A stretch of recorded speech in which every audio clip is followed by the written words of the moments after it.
കൂവപ്പൊടിയെ കഷ്ണങ്ങളാക്കി വെച്ചിരിക്കുക. അത് കൂവക്കിഴങ്ങ് കൂവപ്പൊടി ഉണ്ടാക്കാൻ വേണ്ടിയിട്ട് ഇത് കഷ്ണങ്ങളാക്കി എടുത്ത് വെച്ചിരിക്കുകയാണ്. ചെറിയ ചെറിയ കഷ്ണങ്ങളായി കഴുകി വൃത്തിയാക്കി ചെറിയ ചെറിയ കഷ്ണങ്ങളാക്കി വേണ്ടി ഒരു പാത്രത്തിൽ വെച്ചിട്ട് നമുക്ക് കുറച്ച് വെള്ളം ഒഴിക്കണം. ഇതിൻ്റെ അറ്റം വരെ ഇവിടം വരെ വെള്ളം ഒഴിക്കാം. നിറയുന്ന വരെ വെള്ളം ഒഴിച്ചിട്ട് അതിനകത്തൊരു നല്ല തോർത്തെടുത്ത് വയ്ക്കുക. തോർത്തിനകത്ത് വെള്ളം മൂടി കയറി നിൽക്കുന്നത് വരെ വെള്ളം ഒഴിക്കുക.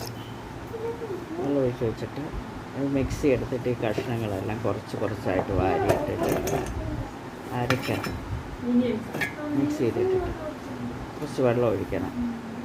വെള്ളം ഒഴിച്ച് അരച്ച് നല്ലവണ്ണം മാവ് പോലെ ആക്കിയെടുക്കണം.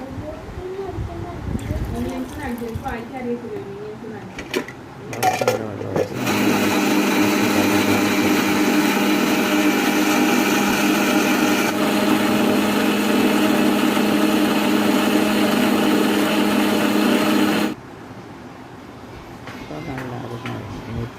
നല്ലവണ്ണം അരിഞ്ഞ് കഴിഞ്ഞിട്ട് നമുക്ക് തുറന്നിട്ടിത് നല്ല മാവ് പോലെ നല്ല പേസ്റ്റ് പോലെ വെള്ളമായതുകൊണ്ട് നല്ല മാവ് നല്ലവണ്ണം ആ കഷ്ണങ്ങളെല്ലാം നല്ലവണ്ണം ആക്കിയത് ഇപ്പം ഈ തുണിക്കകത്ത് നമുക്ക് തോർത്തിനകത്ത് റെഡിയാക്കി വെച്ചിരിക്കുന്ന തോർത്തിനകത്തോട്ട് ഒഴിക്കണം. അങ്ങനെ ഇരിക്കുന്ന എല്ലാ കഷ്ണങ്ങളും പല പ്രാവശ്യമായിട്ട് അരച്ചെടുത്ത് മൊത്തം ഒഴിക്കണം. ഒഴിച്ച് കഴിഞ്ഞിട്ട് നമുക്ക് ഇതിനകത്തെ കലക്കി അതിൻ്റെ ചവറെല്ലാം കൂടെ മാറ്റണം. നാല് പോലത്തെ സാധനമുണ്ട്, അതെല്ലാം മാറ്റണം. അപ്പോഴത്തേക്ക് ഈ മാവെല്ലാം കൂടി തോർത്തിൽ കൂടെ നല്ല അരിച്ച് തന്നെ താഴെ പോയി കിടക്കും. അങ്ങനെ മുഴുവൻ ഫുള്ളായിട്ട് നമുക്കത് അരിച്ചെടുക്കണം. അരിച്ചെടുത്തിട്ട് ഇത് നല്ല മുഴുവൻ അരച്ച് കഴിഞ്ഞിട്ട് ഇത് അനക്കാതെ അടച്ച് ഒരിടത്ത് വയ്ക്കും. കുറേ നേരം 5-6 മണിക്കൂർ വയ്ക്കണം. ഇതിൻ്റെ ചവറാണ്, അതിൽ നിന്ന് കിട്ടിയ ചവറാണ് ഇതേ ഇരിക്കുന്നത് കാണുന്നത്. നമുക്കിനി വെള്ളം എടുത്തിട്ട് അതിൻ്റെ മുകളിലത്തെ മാവെല്ലാം താഴെ അടിഞ്ഞിട്ടുണ്ടായിരിക്കും. ഇപ്പം അത് ഒഴിച്ച് കളഞ്ഞിട്ട് നമുക്ക് മാവായിട്ട് എടുക്കണം. മുഴുവൻ ഒഴിച്ച് കഴിയുമ്പോൾ താഴെ വെളുത്ത് മാവ് കാണാം. മുഴുവൻ വെള്ളവും അനക്കാതെ ഒഴിക്കണം. അതല്ലെങ്കിൽ തന്നെ അടിഞ്ഞവിടെ തന്നെ ഇരിക്കും. എത്ര മണിക്കാലും അത് അനങ്ങത്തില്ല. അത്രയ്ക്ക് അത് അടിഞ്ഞവിടെ മാവ്.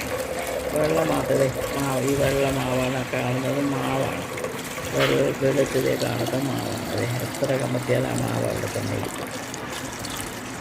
മുഴുവായിട്ട് വെള്ളം ഈ തെളിഞ്ഞ വെള്ളം മാവടിഞ്ഞിട്ട് തെളിഞ്ഞ വെള്ളമാണ് നമ്മൾ ഒഴിച്ച് കളയുന്നത്.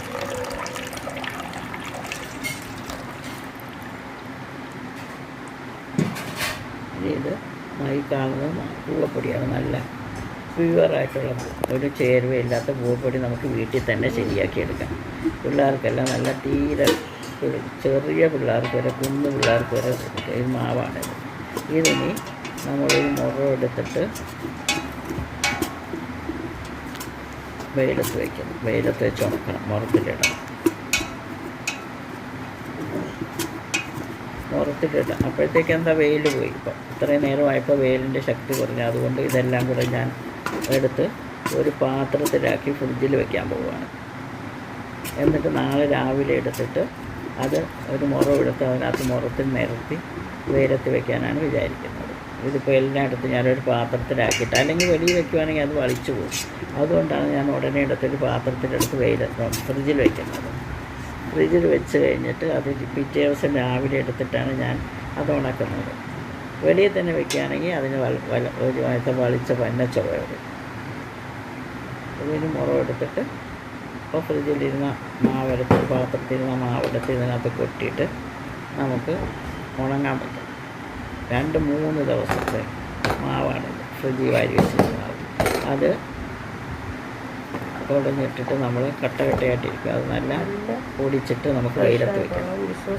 വെയിലത്ത് വെച്ച് 2-3 ദിവസം നല്ല വെയിലുണ്ടെങ്കിൽ 2 ദിവസം കൊണ്ടാക്കി. ആദ്യം തന്നെ നല്ല വെയിലുണ്ടെങ്കിൽ വെയിലത്ത് വയ്ക്കുക, അല്ലെങ്കിൽ വളിച്ച ചുവയാവും. നല്ല വെയിൽ പെട്ടെന്ന് കൊള്ളണം. അങ്ങനെ നല്ല വെയിലത്ത് വെച്ചതേ നല്ല ഉണങ്ങി കിട്ടിയ മാവാണ്. 3 ദിവസം കൊണ്ട് ഉണക്കി കിട്ടിയ മാവാണ്. നല്ല ഒച്ച കേൾക്കുന്നുണ്ടോ? നല്ല വരുന്ന ഒച്ച കേൾക്കുന്നുണ്ട് കേട്ടോ. എല്ലായിടത്തും പൊടിച്ച് നോക്കിയാൽ നല്ല പൊടിഞ്ഞ് നല്ല മഴ.